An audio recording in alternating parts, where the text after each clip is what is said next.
Da zuwa muryar labarai TV. Idan yau ne farkon zuwan ku wannan tasha, muna so ku danna mana alamar subscribe sannan ku danna ƙararrawar sanarwa domin kasancewa da shirye-shiryenmu. Mun gode. Bayanan da ke fitowa daga Najeriya sun ce an kashe Abu Mus'ab Albarnawi ne a ƙarshen watan Agustan da ya gabata, kamar yadda wasu majiyoyi suka tabbatar. Rahotanni masu karo da juna na nuna cewa sojojin Najeriya ne suka kashe shi, yayin da wasu majiyoyin kuma ke cewa rikicin cikin gida ne ya sa ya mutu. Zuwa wannan lokaci sojojin Najeriya ba su sanar da kashe shugaban na kungiyar ISWAP ba. Shi dai Albarnawi ɗa ne ga Muhammadu Yusuf, mutumin da ya kafa kungiyar Boko Haram kafin jami'an tsaron Najeriya su kashe shi a shekarar 2009 lokacin da ya kaddamar da yaƙi a kansu.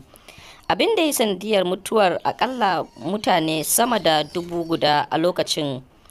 A shekarar 2016, kungiyar ISWAP ta sanar da nada Albarnawi a matsayin jagoranta, wanda kafin nada Abubakar Shekau ne ke jagoranta.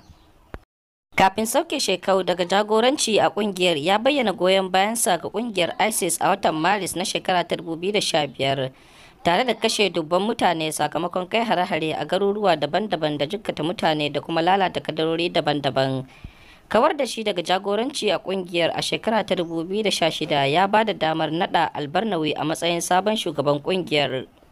Jaridar Daily Trust da ake wallafawa a Najeriya ta ce an nada Albarnawi ya jagoranci kungiyar a yankin tafkin Chad ne saboda hukunta Shekau, wanda ya sabawa dokokinta da kuma ci gaba da samun goyon bayan mayakan kungiyar da suke tare da manufofin mahaifinsa Muhammadu Yusuf.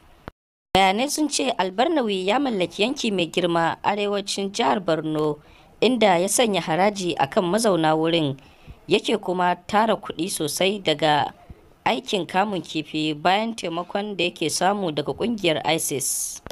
Rahotanni sun ce mayakan Albarnawi sun lalata sansanonin sojoji da dama a Dikwa da Mungunu da Abadam da kuma Marte da ke jihar Borno da kuma Gaidam da ke jihar Yobe, tare da kafa sansani a tafkin Chadi inda yake kai hari Najeriya da Nijar da Chadi.